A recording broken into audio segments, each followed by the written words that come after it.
there, folks. My name's NovaWing24, and welcome to another episode of the Three Grumpy Simmers. Of course, once again, I am joined by my two other grumpy simulation aficionados. I am, of course, joined by Sérgio from HeliSimmer.com.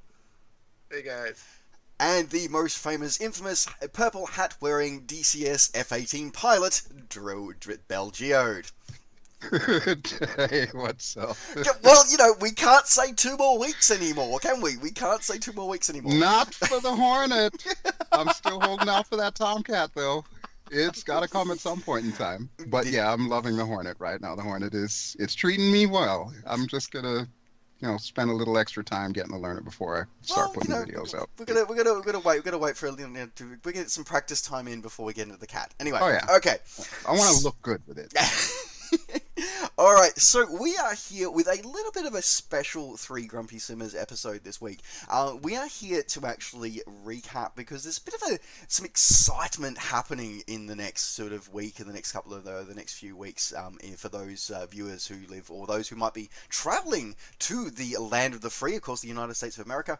There is going to be not one but 2 flight simulation conferences happening. Now, this is something that flight simulation conferences have been a sort of a semi-regular appearance in the European market for a number of years.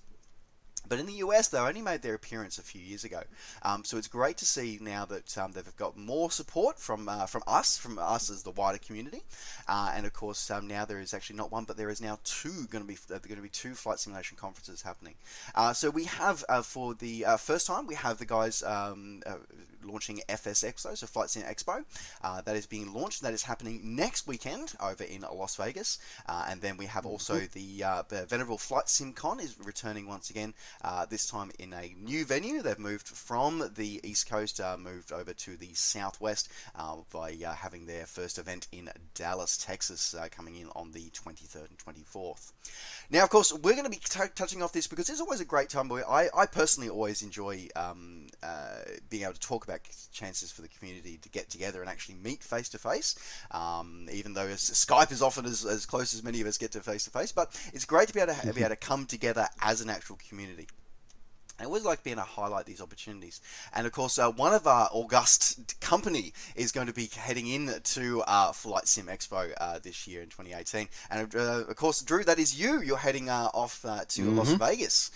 So we want to cover off a bit about about these sort of events, what we sort of hope to see, and go from there. So I suppose I'm going to launch straight into it by throwing to you, Sergio, by sort of saying, what is it that you're sort of hoping to actually see and come out of FlightSimExpo? I have a lot of high hopes for a couple of products that will be present at the expo. And well, first thing, I want to see more helicopters. That was kind of a given, wasn't it? Yeah. Need a crystal ball for that one. Yeah. Seriously though, I'm waiting for one helicopter from Hypex. They will be at the FlightSimExpo, and they will probably be bringing the R22 that I have tried at Switzerland a few weeks ago. I hope they do, and I hope that you, Drew, are able to try it out and. I'm all over that. All over that. See how cool the helicopter is, and how amazing the work they have done is so far. I was hoping they would release it before the expo. Their work was really advanced when I tried it out, but these guys are perfectionists. I've spent a whole day with them,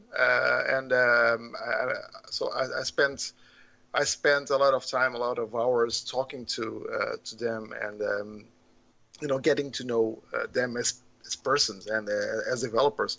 And it was interesting. It was interesting reading and talking about your article where you actually spent that day, the couple of days, or the day or so with the IPAX developer, and very enlightening about how to actually sort of how engaging that they actually are wanting to be with the community. And I guess that's sort of shown by their attendance here at FlightSimExpo.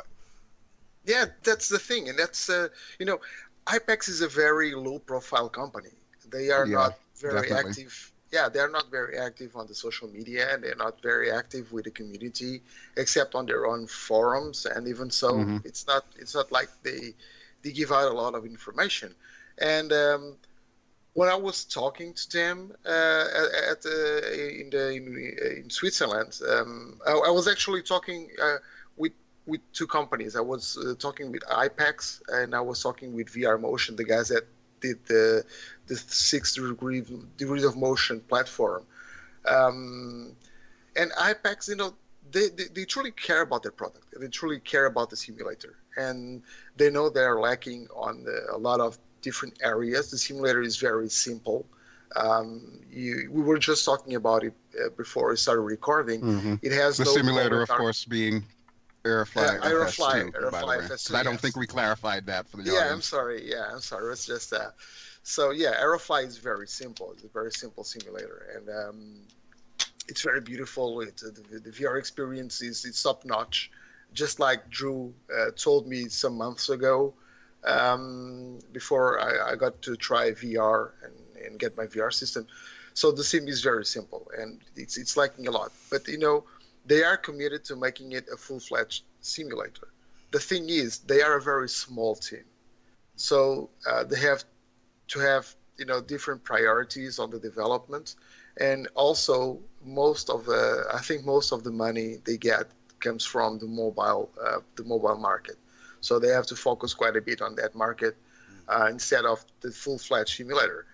But they are working on things. They are working on the simulator, and then they are working on new things. And one of the new things is the helicopter, which they had none until now, and they are releasing an R22. Now, for those of you out there, there are crying already about another R22, and a lot of folks are.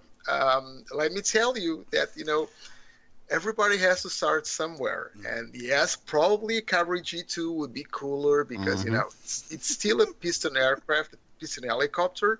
It's still a trainer. It's still a smaller helicopter, and then they can go to turbine helicopters and multi-engine helicopters. And yes, I have knocked them to death about that.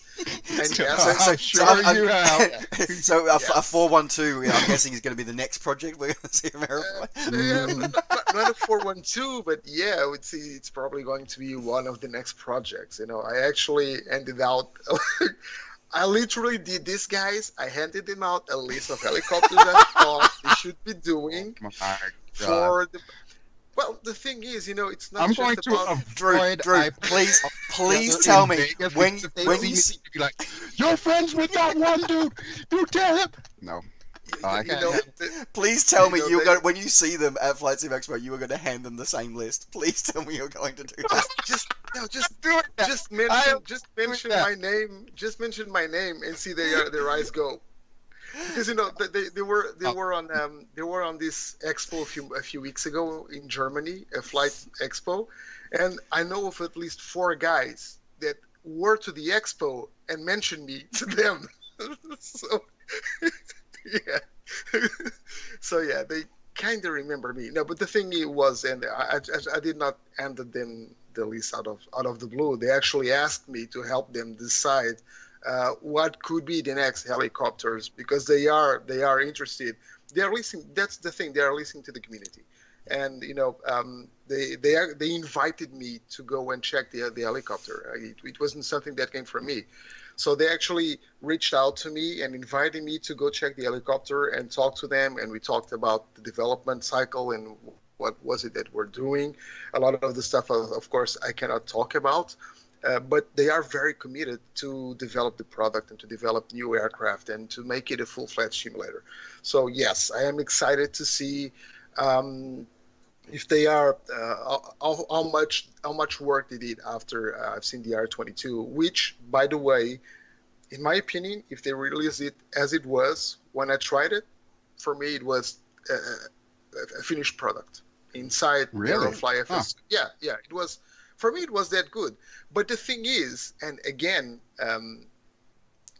so that you guys can see how perfectionist these guys are, they are building this with the help of a gentleman called Claude Vouchard. And Mr. Vouchard is a Swiss. I've heard of him, yeah. Yeah, he's a Swiss pilot helicopter.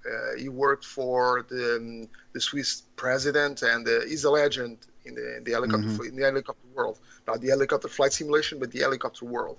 And he has come out with a lot of new procedures for helicopter and helicopter safety, so that the LAPD is rewriting their books to start using his procedures on a lot of different things, including recovery vortex ring state, etc. So this gentleman, Claude Richard, is working with IPAX to make it so that the R-22 is as accurate as possible. Okay, it's not just, and they're working with another pilot that was there as well, a commercial pilot from another company that was there as well. So they are working very close with people that really understand what helicopters are, how the helicopters work, because they want to use IPAX. The IPAX wants to use Aerofly as a training tool for helicopter pilots with the 6-degree motion. Yeah, so with the 6-degree motion platform. They are very serious into this, so they are very serious about their simulation. That's how serious they were, and the fact that they reached out to the community, to someone inside the community, in this case me, to talk about helicopters and to see the helicopter and to try the helicopter, shows that they mean business. So yes, IPAX is one. I'm of the taking companies. notes, by the way. Okay, cool. And do not mention Sérgio and okay. No, probably it's going to be just the opposite. I'm going to be like, IPAX, I brought this list of demands from Sergio. Did you bring the goods? Hand over the goods. By the casino. It's Vegas after all. What happens in Vegas stays in Vegas. Very true, very true. So I guess that's a great thing, particularly like and we've sort of talked before about how there needs to be that community engagement. And of course, this is a great opportunity for a community to be able to speak with developers. And I know in past years when I've been, because I've been to FlightSimCon for several years, for a couple last few years, being able to actually sit down and talk with developers and actually be able to engage with them while they're developing content is a very interesting. It's a double-sided thing as well, because it helps both the community to understand what the developers are doing, but it helps developers understand how the community use their product. Because sometimes there's a huge disconnect, and I think, Sergio, you probably agree with as a software developer yourself, sometimes there can be a severe disconnect between developers and their end user base. They both have an idea of what they want to create, and they are both working towards the same sort of overall goal. But how they get there are very, very different ways of doing things. And humans are very interesting creatures. I mean, we find ways of using things that we never thought, that developers of things never thought possible. So it's that's where this kind of event is very, very powerful, in the fact that it can actually sort of put end users and developers together in the same relatively relaxed environment where they can actually sort of discuss all that as well. Now, of course, along with IPAX coming along, we've got a whole slew of developers coming along. I mean, we've got of course, the headliners, of course, Orbix are going to be there. We've got, of course, it's Orbix. It was their idea in the first place to go to Vegas. pretty much. We've got Flightbeam, we've got FSDT. So of course, we've got Infinite Flight are there as well. Jetline Systems, nice. Just Flights. We've got whole slew. And one that surprised me a little bit was 1C Studios was coming along. I was actually a bit surprised to see them come along.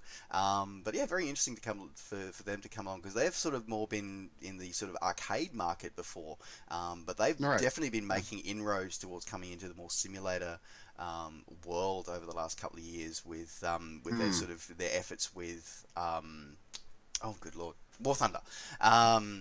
So it's been interesting watching them sort of work towards making a more simulator environment as well. So I guess that goes over to you now, Drew, as someone who you're the one who's actually getting the chance to attend and actually talk to all these developers. What are you looking forward to actually? Who are you looking forward to grilling and interrogating at the event? Well, we know IPAX is first on the list, because I haven't had the opportunity to try this R22 yet. So IPAX, if you're watching, you'd better be bringing the R22. You better be bringing it. I'll be honest though, I really did not know about 1C. In fact, I was actually just scratching my head. I was like, what do they even do? I don't remember them. But when you put War Thunder in there, okay, it starts to make a little bit more sense. So So, I'm really keen sorry, on seeing correction. how I they're do going to do it. apologize. It's not War Thunder. I'm sorry. It's IL-2 Stormovik. Sorry, that one. Sorry, the IL-2 Stormovik Oh, series. even My better, apologies. because you My know what? That apologies, is the folks. one Mm. that I have not yet tried. And actually, a lot of my viewers have been telling me I need to try IL-2. So this And is the perfect opportunity. I will second that. The reboot they did of Cliffs of Dover. Holy crap, that thing is amazing. Like it's DCS for sec. Yeah, so DCS, Eagle Dynamics. I Mm. love you guys. Just give up on the Second World War stuff because 1C have got you covered. Seriously, like their stuff. Holy crap, that's amazing, and it's all in one. Anyway, sorry. Continue. I hear their VR experience is second to none as well, so that'll be interesting to check out if they have that available for me to try. Orbix, of course, I'm really curious to see what their game plan is. I don't know if they'll be able to shed a little bit more light on what they're planning to do, particularly with Airfly and with X-Plane. I've been seeing a lot of the stuff that they've had coming out, and I know they've already started their inroads into X-Plane, but I want to see how well they're going to flesh that out. Like, for example, are we eventually going to get like the Pacific Northwest series or, the All of Australia series, but only more as like photoreal, kind of like the True Earth thing that they just started doing with, what was it, the Netherlands, I think? Netherlands. Yep. Yeah. I want to see, more of that kind of stuff. And I want to know if they have, some kind of a plan in place to deal with that. Because especially in X-Plane, right now, the big thing, you've got Ortho for XP, but there's a catch with that. You can't just give somebody an Ortho XP file or whatever. It has to be do it yourself because of, whatever legal ramifications might be involved. You can't sell it or anything. It's other people's property. So I'm curious to see how Orbix is planning on addressing stuff like that, especially with their True Earth line, if they've got like a proprietary system that they're going to be using, or if they're planning on investing, oodles of cash into getting all this It's Earth data and whatnot. it's interesting actually having had a brief look at True Earth. It's this weird combination of photoreal but not actual photoreal. Like Okay. it's still photoreal, but it's not necessarily photoreal of what you're actually flying over. Right. It Okay. still uses an algorithm to put it together, but it is photoreal tiling, but it uses an algorithm to put it together. So it's not. It's some areas are actual. What you're flying over is the actual photoreal of what you're flying over, but other areas are representations, and it still combines it with, at least in the ESP platforms. It's well, not ESP platforms. Sorry, Prepared V4, because they've kind of halted development on it on the 32-bit ESP platforms. The fact that they have, they still got autogen and custom autogen that's in place as well. So it's an interesting sort of hybrid. Okay. So perhaps maybe we will see it coming out for X-Plane. Yeah, and that actually could solve another issue that X-Plane has that everybody's been complaining about, the lack of seasons. Are they planning on addressing stuff like that? So basically, I'm going to be picking their brains all weekend when it comes to stuff like this. And I guess the other people that, kind of sort of looking to hear from would be the Fly Inside guys, because as you know, they've been working on their simulator. I got to experience it last year. You did as well, Tristan. And I think we both kind of felt like it was too soon. Like, it's not ready for prime time. I'm curious to see how far they've come in a year. And to see if they've taken all the Microsoft proprietary out of it.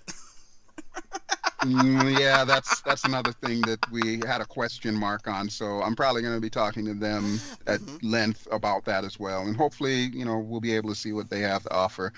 I'm curious to know if folks like TFDI are going to be back. I really haven't checked the list, so I don't know who, all the various attendees are. TFDI are back. They're exhibiting. Okay. Yeah.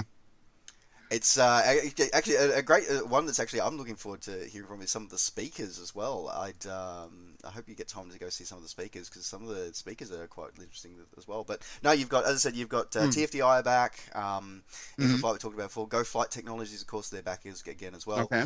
Milviz are actually displaying this year, which is something that they've never really done before. I'm looking forward to them. Interesting. We can ask them. Please ask them about when their King Air's coming out. All right, Milviz King Air. I'm writing this down. I'm putting it on my Yeah, instruction and manuals for my GoPro. I just got a GoPro, so now I don't have to use the damn cell phone to, do my video recordings. I'll actually have something relatively professional. All right, so move please this do King Air. ask, please do ask Milviz about moving to X-Plane as well.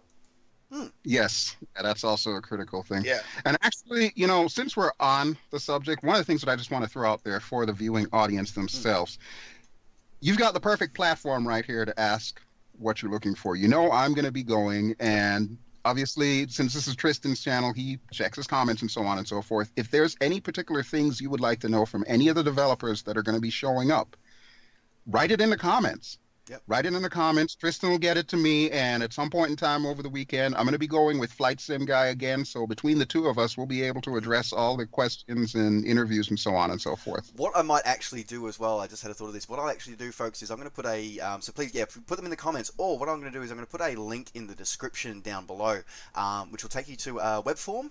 You can fill in your details, fill in the question you'd like to have, and I'll make sure that all of that data gets sent through to Drew to actually take off onto to FlightSimExpo, because this is this is a really great opportunity, as Drew just said. This is why we do a lot of these things. You've heard us all talk about it at some point over the last few years, is that we do this for the community, and attending shows like this, we do this to ask the questions that you want to have asked, to find out the things that you want to know, to make noises about things that you want us to make noises about. So this is going to be a great opportunity once again to do that, and it's great to cover this off. So yeah, I'm going to put a link in the description down below to a web form. You can fill that out, get your questions in. Please make sure they're into probably get them in by Thursday.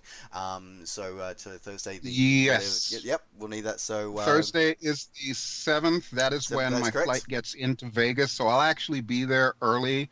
So I'll be able to, pull some of the developers aside as they come in and settle down and whatnot, and, just ask them some of the important questions before the whole thing gets started. Because one of the problems that I had last year is I was pulled in so many different directions that I really didn't get to see a lot of the stuff that I want to see. I can't afford to go to 2 FlightSimCons this year. That's why I chose to go to FlightSimExpo in Vegas. I've never been to Vegas. But you also have to remember, this is my only vacation this year, basically. So I'd like to be able to enjoy it as well. Time well spent, sir. Time well spent. I'm sure it will we be. Thank you for it. The community thank you for it. Yeah, I wish I could go with you. I wish I could be there as well. Because as I said, I'm still kind of bummed about that, but. So I guess that leads into another thing as well, is the sense of community that we have when you have an event like this, because. We can talk about developers, we can talk about exhibitors, we can talk about trade shows and all the rest of it until the cows come home. But at the end of the day, what actually makes an event like this is the people who actually attend. So it's people like you, like you out there viewing. It's about you guys and how you attend. Now, whether you attend FlightSimExpo or whether you attend FlightSimCon in Dallas on the 23rd, 24th, these are always your shows, and if you do, as I said, not to say anything, as I said, like FlightSimExpo, we're sort of covering that one a bit more because, as I said, Drew is heading off there, He's going to be representing us as the 3 Grumpy Simmers. But FlightSimCon is still a fabulous show. It's happening 2 weeks later in Dallas, in Texas, so in downtown Dallas. Many of the same exhibitors who are going to be at FlightSimExpo are going to be at FlightSimCon, and Thrustmaster are apparently going to be announcing some new hardware there as well, which is really exciting to have. But probably especially for anybody who's into home cockpit building, FlightSimCon is probably going to be the one that you are going to want to attend, because this year they have joined forces with the Cockpit Builders Association of the United States, and they're holding they're holding their annual Cockpit Fest. Is going to be held at the event. So Cockpit Fest USA is going to be held at FlightSimCon in Dallas this year. You're going to be having you're going to have at least, there are going to be 2 F-16 cockpits there. Wow. There's going to be a Bell AH-1F Cobra helicopter. So Sergio, you would love that one. And it's like it's genuine. It looks like, and that is a genuine one. They've actually lopped off the front of a Cobra and actually put a sim in there. I won't sleep tonight now. That's like my Facebook profile picture currently. It's a picture of me sitting in an F-14 Tomcat in the Pensacola Naval Air Museum. There is a 737-200 cockpit going to be there as well, and the one for any golf fans out there, Jack Nicklaus's old Saberliner 60. It was unfortunately it was retired and was broken up for scrap many years ago. However, the cockpit was saved by a flight simulation enthusiast who actually then spent many years actually getting authentic gauges and connecting them up to a flight sim. So he actually now has a Saberliner 60 cockpit that you'll be able to interact with and enjoy that. It's freaking awesome. It has its own Facebook page. So as I said, along with Redbird, Iveo, Volair, and many other developers are going to be in attendance to FlightSimCon as well. So guys, you have, as I said, for those in the US or those who are traveling to the US anytime in June, you have two awesome opportunities to be able to connect with fellow flight simmers and connect with some really cool landmarks of the developers as well. So reallycool.com. So I guess the last thing is I want to sort of throw probably because one thing is obviously as I just said, Drew is attending, and hopefully many of you out there are going to be able to attend as well. For those of us like Sergio, hold on a sec now. I wanted to address that as well. One of the things that we did last year is we did interviews with the developers. Now, since FlightSim Guy and I are going, we decided we're going to split it up a little bit. FlightSim Guy is going to tackle a lot of the development end of things. One of the things that I plan on doing is interviewing you, the viewing audience. So any of you that are actually coming there, I want to hear from you what this means to you. I want to hear, your experiences and, basically give you 15 minutes of fame. So it'll be on YouTube as part of my ongoing little journal for that entire weekend.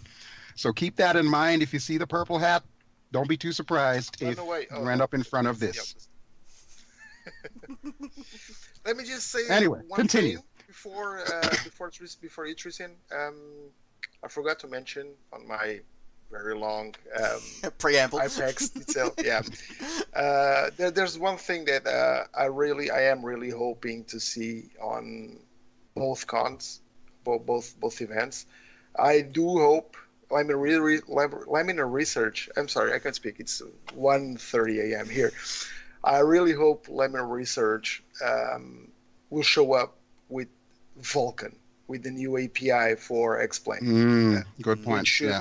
Which should improve performance on the sim by quite a lot, which is great news for VR and great news for everybody out there with hardware that it's a bit behind of the top-notch ones. So I just wanted to remind you guys. I was going to say, and Laminar are going to be in attendance at both cons. They will be attending both cons. So hopefully we can see that. They have talked about it the last year. So I'm hoping they have something to show already, because I'm pretty sure they have been working on it on parallel to everything they've worked for 1120, which was the VR edition. Weren't they working on this in parallel back in 10 as well? They started working on back at the end of towards 10. They were researching it. I think it was research, but I don't think that they were actively trying to incorporate it just yet. They were basically doing the back end work. I swear there was a brief discussion about it in FlightSimCon like 2-3 years ago, like three years ago when I first was there. They sort of mentioned, they said that they were working with it, and then I was expecting to see it in 11, and then we didn't see it in 11. I was like, okay, and then they started working on it. I think they have done major improvements when they released the X-Plane 11 version. So from 10 to 11, there are a lot of differences, and I think that they first wanted to work on the differences and stabilize the platform so that they could start working on Vulkan. And as far as I know, as far as I could understand, they started actually working on Vulkan on version 11. Now everybody's waiting for 11.30 to be the Vulkan version. So I'm keeping my fingers crossed. I hope so, yeah. Yeah, I can guarantee you that's going to be one of the seminars that I will be basically front and center. In fact, if possible, we're going to try and make it a live stream at that time. Oh, that'd be cool, yeah. That's actually a great thing, because one of the things I want to highlight is for people like Sergio and myself who are not going to be able to attend, look for ways that to be able to attend online. Unfortunately, it seems that there doesn't seem to be any official live streams or any official things happening. However, yeah, Drew, I know you were intending to do at least a couple of live streams to some of the bigger conferences as well. But as well, I believe that there will be several of the media partners in attendance at least FlightSimExpo, who are attending to do some live streaming, and the same with FlightSimCon. They're actually going to be doing some live streaming where you can actually see some content being shown off. I believe many of the Twitch streamers are going to be doing that. Yeah, they're going to be doing their flights and so on, I think, too. And both Iveo and Boston ARTC for VATSIM will both be doing events at. I know both will be doing events at FlightSimExpo, and I know at the very least Iveo will be doing an event based out of FlightSimCon, where you'll be able to actually sort of jump in, see how the controllers work. So if you are someone who's perhaps not sure about using online controlling or online multiplayer, you can actually engage and talk to the team and actually see how it works. Maybe even give it a try yourself. And if you're at home, and you can actually fly in areas that are being controlled by people actually at the conferences as well, which is a great way to do it. So yeah, definitely look for the Sky Lounge TV are going to be there as well. They're going to be doing some broadcasting as well, I believe, from FlightSimExpo. So great ways to look forward to getting online. I do encourage, though, the actual hosts of both events to actually look at making official streams, especially for some of the bigger. That's a lost opportunity there. I mean, I may be wrong. As I said, I may be wrong, but I can't find any information about it on when I was doing the research for this episode. They could actually, but they could actually make some money out of it. You know, I'm thinking about BlizzCon. The guys from Blizzard, they have a convention, and they actually sell online packs in which you can watch the stream. They have several cameras there for several events, and I've seen a few of their conventions. Yeah, you pay a fee so that you have access to them. There's a possible way of doing it. Yeah, I think especially because flight simulation is such a global passion. I think this is a good way, and because especially Flight Sim Expo guys, I think you really have missed an opportunity here, because your attendance list rivals the one that Aerosoft hosts in the Netherlands. Like, it really does. It rivals their list. In fact, I would dare to say it's got a bigger list. So yeah, I think that you missed this opportunity there. For those who are going to Flight Sim Expo, I would highly recommend attending Matthew Cannon's speech. His seminar, if you can. He delivered a great seminar last year at FlightSimCon. And I only caught the tail end of it, but I do encourage you to go along to that one. And if you're heading off to FlightSimCon, there's a very interesting one being done by Sebastian Noptrulia, who does things with VATSIM and Pilot Edge, for actually transitioning between for using online aviation for real world training. It's a very interesting seminar. I've heard him speak. I've heard him sort of discuss the topic before, but I really wish I was going for that to be able to actually see the presentation. So there you go. So yeah, as I said, these are two fantastic conferences that are heading on. As I said, first of all, we've got Flight Sim Expo, which is happening on the 9th and 10th, and then we've got Flight Sim Con. So Flight Sim Expo happening in Las Vegas.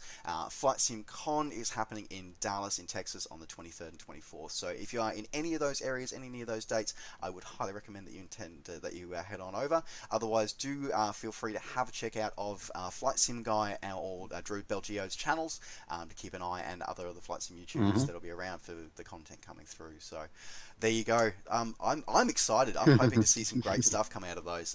I did notice though, and I know Drew, you've been very quiet about this. I've been noticing you've held your tongue about this. But I know you're itching to say something about this. How Eagle Dynamics are not present. I feel a finger wag coming. I'm going to be a good boy, because they have actually impressed me over the last 2 weeks with the personal map and with the Hornet. They did good. I still want to do this, however, because I still think that they're missing the point. I mean, yeah, I understand going to E3, you can get in some fresh blood and whatnot, but don't turn your backs on all the people that already love your product. I mean, That was one of the things that really surprised me last year. I had more people coming up to me to talk to me about my DCS videos over the X-Plane Yep. or the FSX or any of the other things. It was absolutely crazy. And actually, So, yeah, I think I bet half of dynamics- the Twitch streamers last year ended up streaming DCS from FlightSimCon last Wow. year because it is so popular. It is so popular, and I wish I had more time to devote to it. So there you go. All right, folks, that rounds up our preamble of the upcoming exciting month of June in the United States. We did want to round. Purple hat. Look for it. It will Yes. be there. And yes, for those of you who've been asking me incessantly, yes, I am bringing the purple suit Yes! for the meet and greet. You will not miss him with that suit on. Folks, don't forget, if you do have questions that you want to have asked into any of the developers or anything you'd like to see covered, by Bel Geode 1, he's there at FlightSimExpo. Look for the link in the description down below for you to put it in your thing, or pop it in the comments down below. I'll make sure that he gets all that information. Folks, just as a round out for this episode, we want to say, I cut it off in my Nova app, but all three of us did want to say something just very quickly. Last God, It was last week. Yeah, last week. They had the very sad news of the passing of a fellow YouTuber by the name of known as Total Biscuit, also known as the Cynical Brit, or John Bain. That it hit me pretty hard because he was very much he was instrumental in having me actually start my journey into YouTube and actually sort of go on and do what I've done. He gave me some almost offhand advice, which has really resonated a lot over the years. And he's just a general all-round great guy. Like, he was a philanthropist. He was dedicated to the community, to do everything he could for the community. He'd been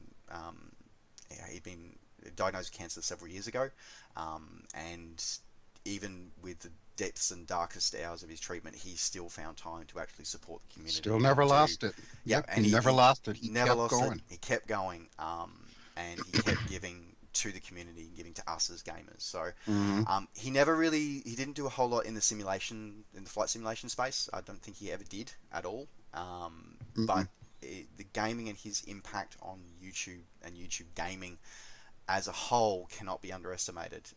Drew pointed out to me, then I didn't realize it until he did, that this format that you are watching right now with the three of us, that was pioneered by TB.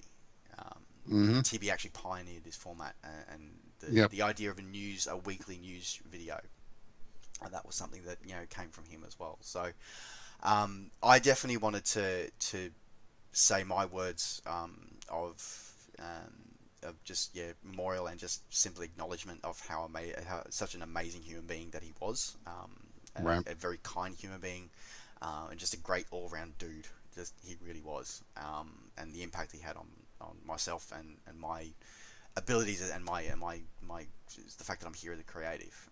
So I want to say thank you very much to you, John, and best wishes and condolences to his wife Jenna and their son Orion, because as I said, it was a tragic event.